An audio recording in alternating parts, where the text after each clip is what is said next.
Buenos días y bienvenidos y todos. Good morning and welcome everyone. Welcome to a community dedicated to providing spiritual tools for living a happy and full life.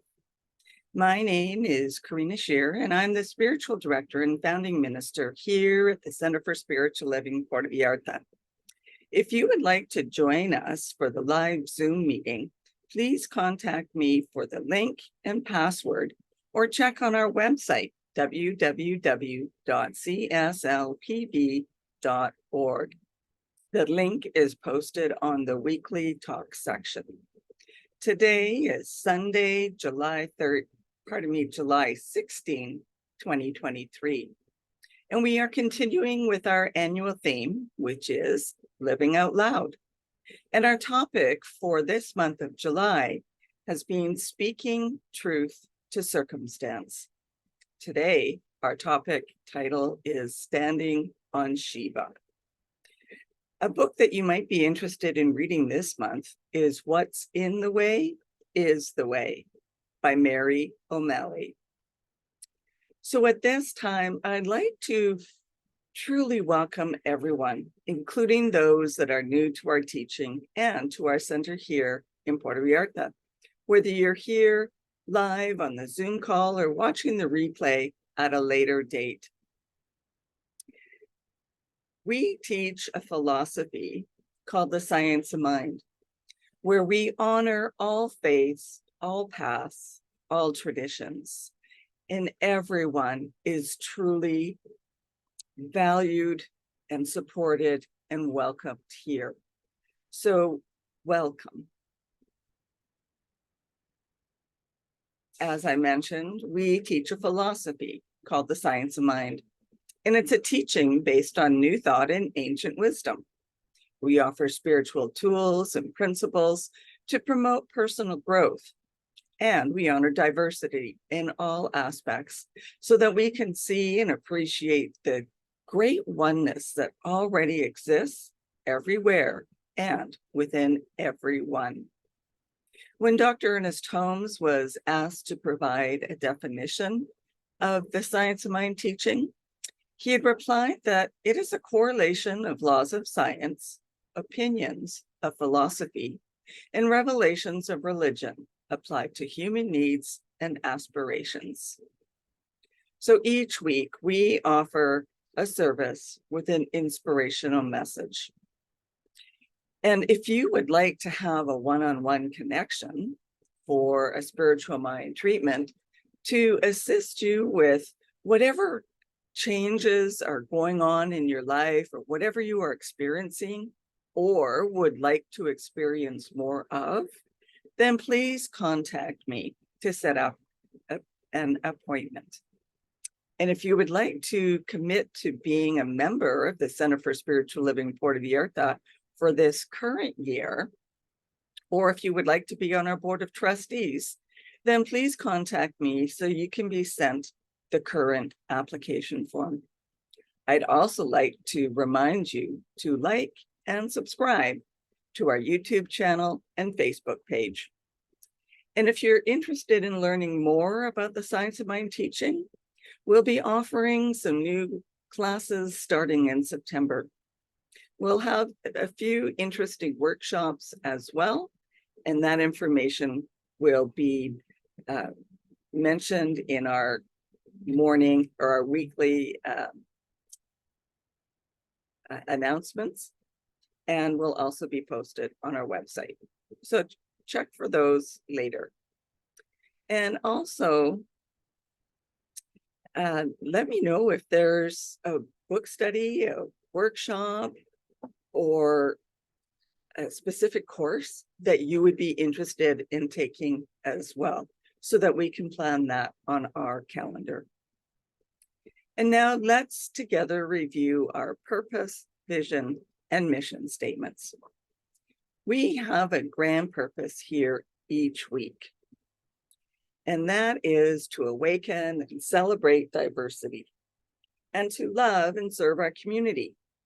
And we do this by means of our vision, which is creating the life you desire. This is supported by our mission, which is to provide spiritual tools for personal growth and transformation. And you can read more about these on our website as well. So this reboot of the phrase, speaking truth to power, reminds us that spirit is the only power. This week, we remember and stand in truth, as Shiva did by throwing himself under the blood-crazed Kali to bring her back to center. So there's a Hindu story of a battle taking place between the gods and the demons. And the demons were winning. And the gods turned to Durga, known as the goddess of compassion and mothering, to do something. Out of her forehead sprang the fierce warrior goddess Kali.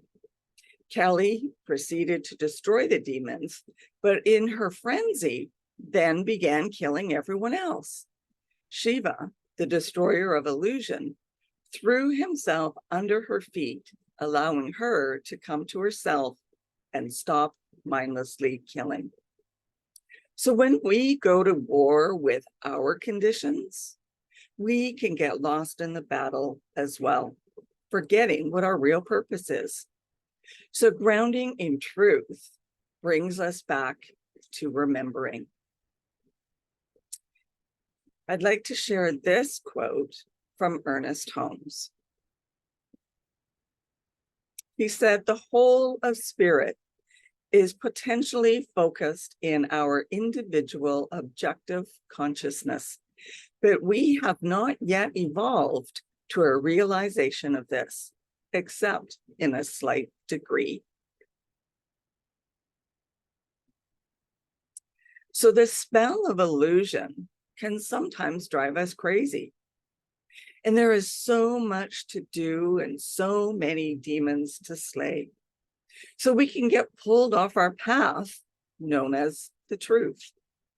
And as we remember our spiritual principles, oneness, love, creation, spiritual laws, freedom, heaven within us, and eternality, we wake up from our craziness and we stop killing off what we want to actually save. So practices such as meditation, spiritual mind treatment, and self-awareness, and especially working with a practitioner, helps us to stay centered as we deal with life events. Without a strong spiritual practice, we can get caught up in the latest cause for alarm and calls to extreme action. When we take the time to stand on Shiva, to stand in truth, we will see that the frenzy, the illusions,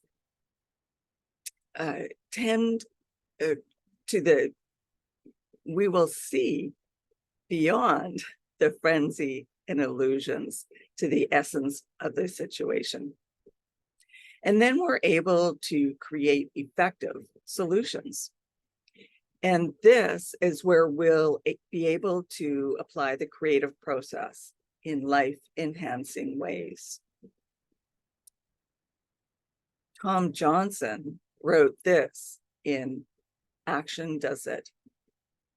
He said, "We must practice the principle of living the presence of God. In doing so, we do not argue, criticize, or condemn someone else, or even our own self."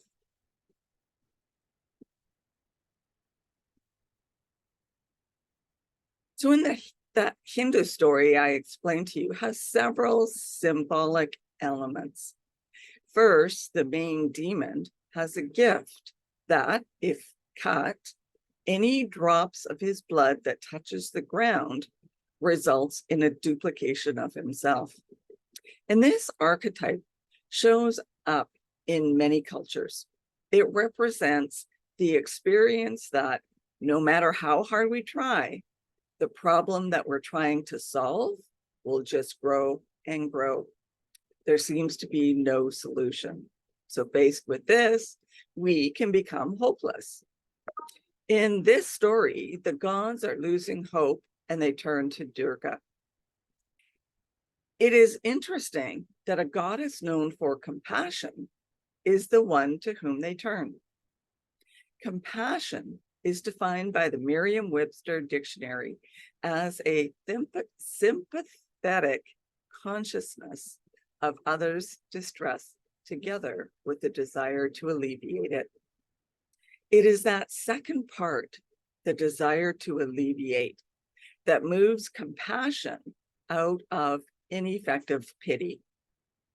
And we're called to alleviate suffering, both others and our own. Ernest Holmes reminds us that the world has learned all it should through suffering. So Kali bursts forth with the correct tools and tactics required.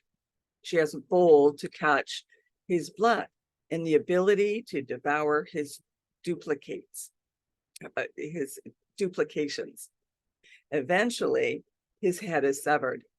And this can symbolize that when we prevent the seeds of suffering from hitting the ground of our consciousness, they no longer replicate, but it takes fierce, focused attention to do so. And this is a reminder from the Science of Mind textbook. Ernest Holmes said that a practitioner of this science should not be confused over any given form, but should know that any form which is not of the original harmony is subject to change.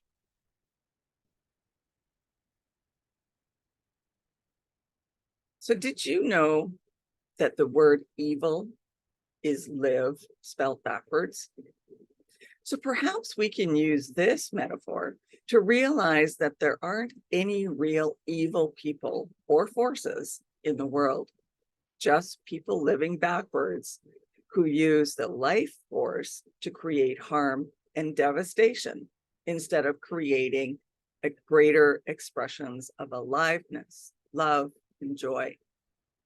And this gives us an idea of how to overcome the experience of evil by flipping it into alignment with life.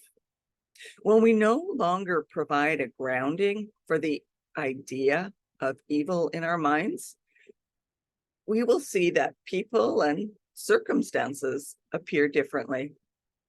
Kali, an expression of the divine mothering principle, is an expression of the infinite oneness.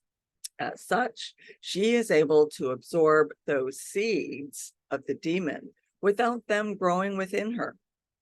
And as we become ever more aware and grounded in our oneness with all of life, not only will the seeds that others want to call evil no longer affect us, but we will become so clear that we can absorb them before they create fear, anger, or belief in separation.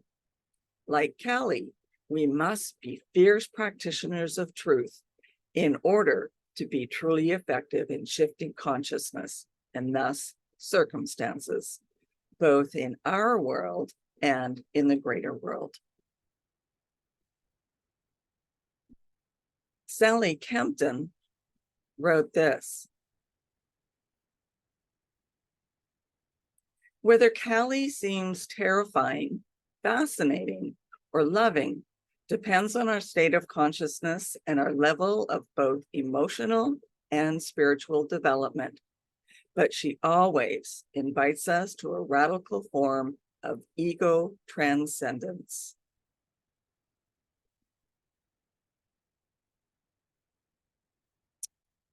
So in our story, Shiva is known as the destroyer in the Hindu tradition.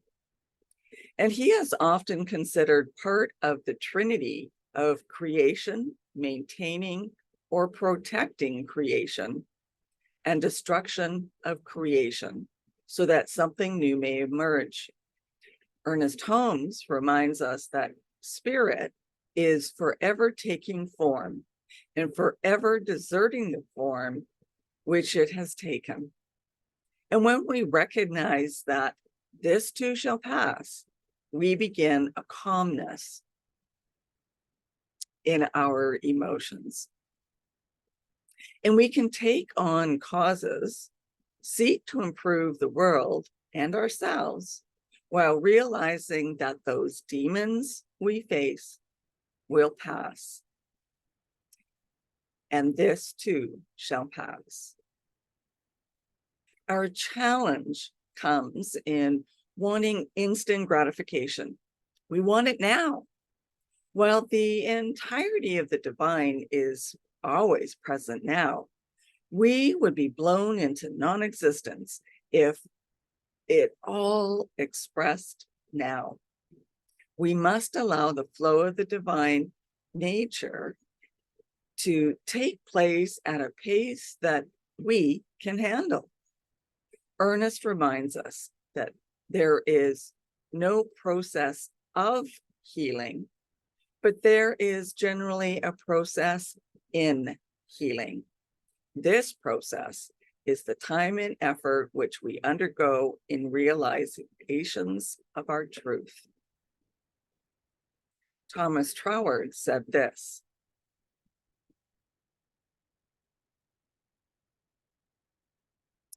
circumstances indicate the sort of power we want, but they do not help us generate it. Rather, they impress us with a sense of something contrary to the power, and therefore we should endeavor to dwell on the power in itself, and so come into touch with it in its limitless infinitude.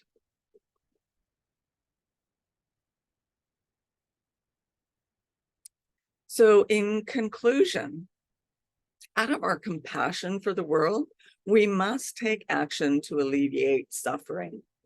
Without action, we're just pitying spectators, hoping and wondering if possibly some good might come along at some point, as Ernest Holmes explained. Our action will be far more effective if we understand what really needs to happen and what we are really seeking to create. The old saying that if you have a hammer, everything looks like a nail is important to keep in mind. If we are truly committed to creating a world that works for all, we will be called outside of our comfort zone and will be called to use methods that we might not be familiar with. And as we face circumstances, our first practice should be visioning. What does spirit, not my ego, want to express here? And then, what must I become and release to allow this vision to manifest? We must stay grounded in the truth of spiritual principle so that we don't go off into a frenzy, destroying everything in sight. And finally, we must be patient. Just as if we were teachers in a school, we would compassionately find ways to support the learning of the slowest children. We must compassionately support the learning of all those among us. We must find ways which may not be our way to teach people who are struggling and suffering. And Ernest Holmes reminded us in What We Believe that all are sure to attain this goal. And I'll leave you with this final quote.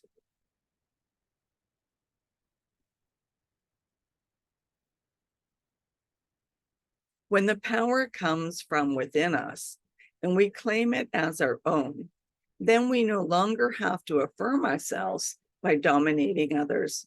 The irony is that we are actually afraid of our own power. And that brings us to our affirmation for this week. I wake up to the truth of spirit that I am.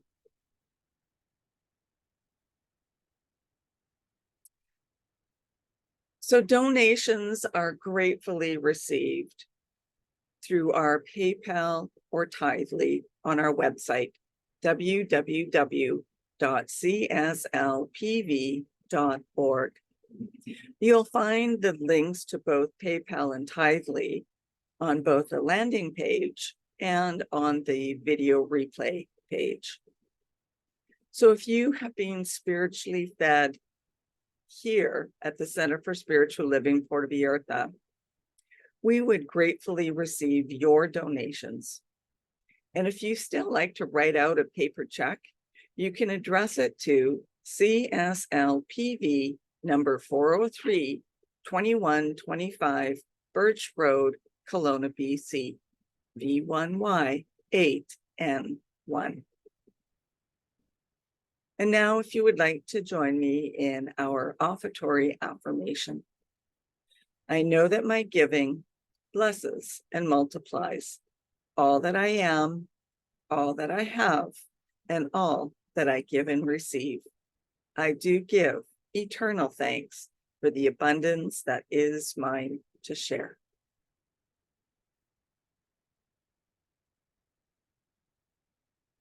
So thank you for coming today and sharing this time together. And let's continue practicing peace. We can each be a force for peace and nonviolence. Our words and our actions create ripples of peace all around us and beyond. Peaceful living includes acting with compassion, kindness, and consideration.